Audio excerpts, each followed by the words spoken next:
राम राम दोस्तों, जय बाबा नीम करोली महाराज जी की। आशा है कि बाबा नीम करोली जी की आपके ऊपर भी अपार कृपा हो, आपके घर परिवार में भी सभी कुशल मंगल हो। यही मैं प्रार्थना करता हूँ सभी देव देवताओं से, बाबा नीम करोली जी से, हनुमान जी से, श्री राम जी से, श्री कृष्ण भगवान जी से। तो दोस्तों, आज मैं आपको सुनाता हूँ श्रीमद् भागवत गीता का अध्याय 14 प्रकृति के 3 गुण। जिसे सुने और चैनल को सब्सक्राइब करें मेरे भाई, ताकि आपको अन्य ग्रंथों की वाणी भी आगे जो आने वाली है वो भी मिल सके। इसी चैनल पर मैं सावन के पहले दिन से श्री शिव महापुराण का भी उच्चारण, आपको शुद्ध उच्चारण होगा। ग्रंथों की सीधी वाणी आपके कानों में पहुंचेगी। दोस्तों, आपको ये स्वर्ग के द्वार खोलने वाले जो हमारे शास्त्र हैं, इनकी वाणी सीधी जो किताबों से और मेरे भगवान की बाबा नीम करोली जी की कृपा है, जो मैं अपने मुख से आपको सुना रहा हूँ। नहीं तो कभी सोचा भी नहीं था कि मैं शास्त्रों को पढ़ूंगा, अपने धर्म ग्रंथों को पढ़ूंगा, लेकिन बाबा जी की कृपा जब से हुई है, बस इन्हीं में मन लगता है। दोस्तों, आपके ऊपर भी इनकी अपार कृपा हो मेरे बाबा जी की, यही मेरी प्रार्थना है। दोस्तों, तो शुरू करते हैं श्रीमद् भागवत गीता का अध्याय 14 प्रकृति के 3 गुण। भगवान ने कहा, अब मैं तुमसे समस्त ज्ञानों में सर्वश्रेष्ठ इस परम ज्ञान को पुनः कहूँगा, जिसे जान लेने पर समस्त मुनियों ने परम सिद्धि प्राप्त कर ली है। इस ज्ञान में स्थिर होकर मनुष्य मेरी जैसी दिव्य प्रकृति स्वभाव को प्राप्त कर लेता है। इस प्रकार स्थित हो जाने पर वह ना तो सृष्टि के समय उत्पन्न होता है और न ही प्रलय के समय विचलित होता है। हे भरतपुत्र, ब्रह्म नामक समग्र भौतिक वस्तु जन्म का स्रोत है और मैं इसी ब्रह्म को गर्भस्थ करता हूँ, जिससे समस्त जीवों का जन्म संभव होता है। हे कुंती पुत्र, तुम यह समझ लो कि समस्त प्रकार की जीव योनियों में इस भौतिक प्रकृति में जन्म द्वारा संभव है और मैं उसका बीज प्रदाता पिता हूँ। भौतिक प्रकृति 3 गुणों से युक्त है। ये है सतोगुण, रजोगुण और तमोगुण। ये महाबाहु अर्जुन, जब शाश्वत जीव प्रकृति के संसर्ग में आता है तो वह इन गुणों से बंध जाता है। हे निष्पाप, सतोगुण अन्य गुणों की अपेक्षा अधिक शुद्ध होने के कारण प्रकाश प्रदान करने वाला और मनुष्यों को सारे पाप कर्मों से मुक्त करने वाला है। जो लोग इस गुण में स्थित होते हैं वे सुख तथा ज्ञान के भाव में बंध जाते हैं। हे कुंती पुत्र, रजोगुण की उत्पत्ति असीम आकांक्षाओं तथा तृष्णाओं से होती है और इसी कारण यह देहधारी जीव सकाम कर्मों से बंध जाता है। हे भरतपुत्र, तुम जान लो कि अज्ञान से उत्पन्न तमोगुण समस्त देहधारी जीवों का मोह है। इस गुण के प्रतिफल पागलपन, आलस तथा नींद है, जो बुद्धिजीवी को बांध देते हैं। हे भरतपुत्र, सतोगुण मनुष्य को सुख से बांधता है, रजोगुण सकाम कर्म से बांधता है और तमोगुण मनुष्य के ज्ञान को ढककर उसे पागलपन से बांध देता है। हे भरतश्रेष्ठ, कभी कभी सतोगुण रजोगुण और तमोगुण को परास्त करके प्रधान बन जाता है, तो कभी रजोगुण सतोगुण तथा तमोगुण को परास्त कर देता है और कभी ऐसा होता है कि तमोगुण तथा रजोगुण को परास्त कर देता है। इस प्रकार श्रेष्ठता के लिए निरंतर स्पर्धा चलती रहती है।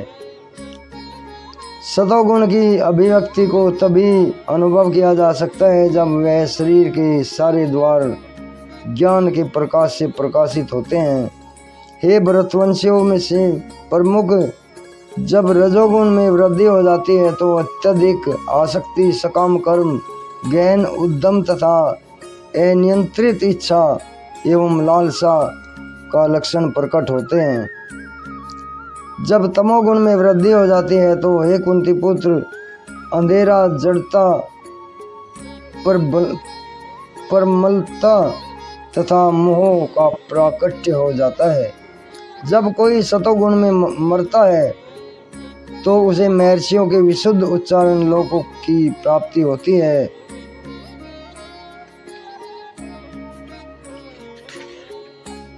जब कोई रजोगुण में मरता है तो वह सकाम कर्म के बीच में जन्म ग्रहण करता है, और जब कोई तमोगुण में मरता है तो वह पशु योनियों में जन्म धारण करता है। पुण्य कर्म का फल शुद्ध होता है और सात्विक कहलाता है, लेकिन रजोगुण में संपन्न कर्म का फल दुखी होता है, और तमोगुण में किए गए कर्म मूर्खता में प्रतिफलित हो जाते हैं। सतोगुण के वास्तविक ज्ञान उत्पन्न होता है, रजोगुण से लोभ उत्पन्न होता है, और तमोगुण से अज्ञान और प्रमाद और मोह उत्पन्न होता है। सतोगुणी व्यक्ति क्रम से ऊपर उच्च लोकों को जाते हैं, रजोगुणी इसी पृथ्वी लोक में रह जाते हैं, और जो अत्यंत ग्रहित तमोगुणी में स्थित है वे नीचे नरक लोक को जाते हैं। जब कोई यह अच्छी तरह जान लेता है कि समस्त कार्यों में प्रकृति के तीनों गुणों के अतिरिक्त अन्य कोई कभी नहीं है, कोई करता नहीं है, और जब वह परमेश्वर को जान लेता है तो इन तीन गुणों से परे है, तो वह मेरे दिव्य स्वभाव को प्राप्त होता है। जो देहधारी जीव भौतिक शरीर से संबंध इन तीन गुणों को लांघने में समर्थ होता है, तो वह जन्म, मृत्यु, बुढ़ापा और उनके कष्टों से मुक्त हो जाता है और इस जीवन में अमृत का भोग करता है। अर्जुन ने पूछा, हे भगवान, जो इन तीन गुणों से परे है वह किन लक्षणों के द्वारा जाना जा सकता है? उसका आचरण कैसा होता है और वह प्रकृति के तीन गुणों को किस प्रकार लांघ सकता है?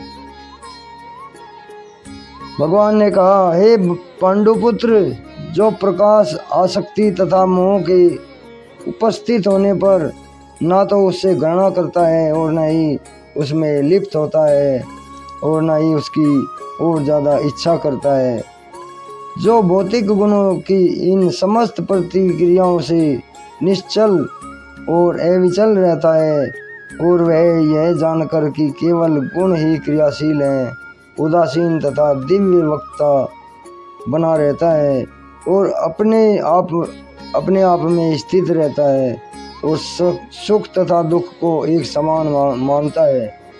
जो मिट्टी के ढेले, पत्थर एवं स्वर्ण में कोई भी फर्क नहीं करता, उन्हें समान दृष्टि से देखता है। जो अनुकूल तथा प्रतिकूल के प्रति समान बना रहता है, जो धीर और प्रशंसा तथा बुराई तथा मान में अपमान में समान भाव से रहता है, जो शत्रु तथा मित्र के साथ समान व्यवहार करता है और जिसने सारे भौतिक कार्यों का परित्याग कर दिया है, ऐसे व्यक्ति को प्रकृति के गुणों से अतीत कहते हैं। श्री कृष्ण।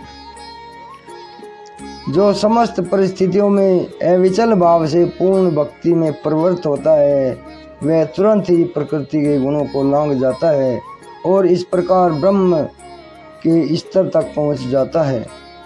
और मैं ही उस निराकार ब्रह्म का आश्रय हूँ, और जो अमर्त्य, अविनाशी और शाश्वत है और चरम सुख का स्वाभाविक पद है। इस प्रकार श्रीमद् भागवत गीता के इस 14वें अध्याय प्रकृति के तीन गुण का समापन होता है।